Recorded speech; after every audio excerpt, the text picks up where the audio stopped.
Installing a hardwood floor is a great way to enhance a room and increase the value of your home. The procedure involves some basic prep work and a bit of planning before you lay the hardwood. Stack your boxes of hardwood 3 or 4 high and cut the plastic wrapping to acclimatize the planks to the room for 72 hours. Install hardwood perpendicular to windows to disguise joints and through doorways and down the length of hallways for a consistent finish between rooms.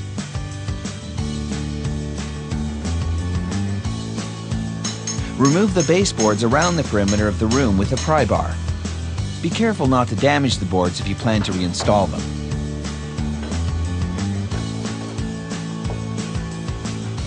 Roll out building paper over the subfloor and cut it to fit around the corners. The building paper acts as a vapor barrier against moisture and makes it easier to slide flooring into place. Overlap the lengths of building paper about 3 inches at the seams.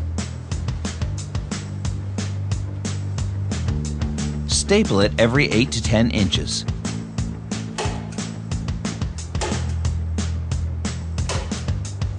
Only if the planks do not fit exactly across the room do you need to cut the first and last rows to equal widths.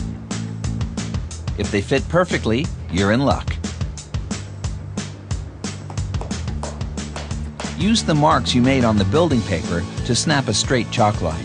This is where the tongue edge of the first row of hardwood will be laid. It's important to get the first row straight as it affects the entire installation.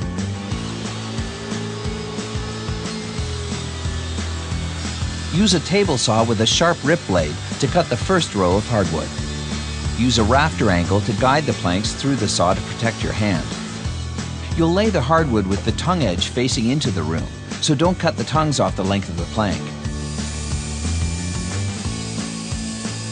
Pre-drill holes through the hardwood and into the floor. Then drive 2-inch ring shank flooring nails through the holes.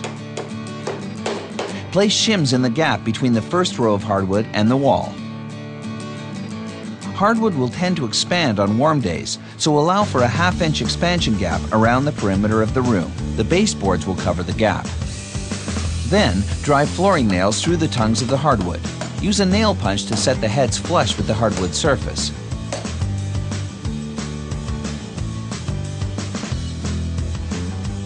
Repeat the procedure of laying and nailing the hardwood across the floor. Consider renting an air-powered or manual flooring nailer at the Home Depot Tool Center. Always wear safety glasses with wide shields whenever using power tools.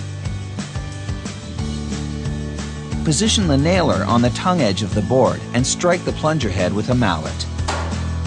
It's a great tool that will save time and energy when nailing hardwood, especially in a large room. Cross-cut the last piece in each row to fit.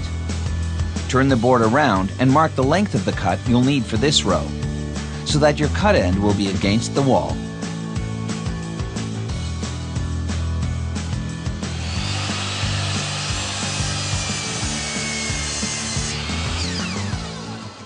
Avoid using a piece that is less than 1 foot at the end of a row. You can save the piece you don't need for this row to start the next row if it's longer than 12 inches.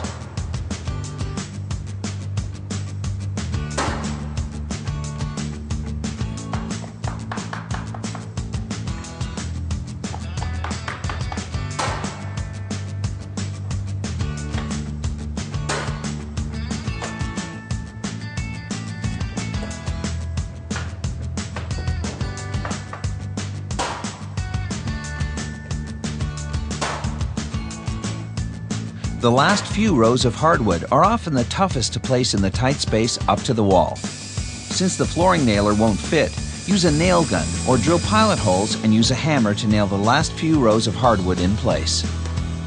Use a nail punch to set the heads flush with the hardwood surface.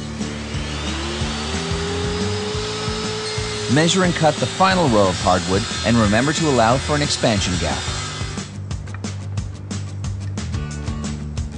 Slide the last row into place and use shims between the final row of hardwood and the wall.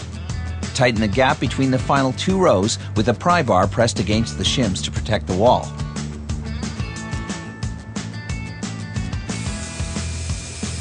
Again, pre-drill holes through the hardwood and floor, then nail the final strips in place. Reattach the baseboards to complete the job. A hardwood floor is a great enhancement to your room. More saving, more doing. That's the power of the Home Depot. Here's a reminder of the tools and materials you'll need to complete this project.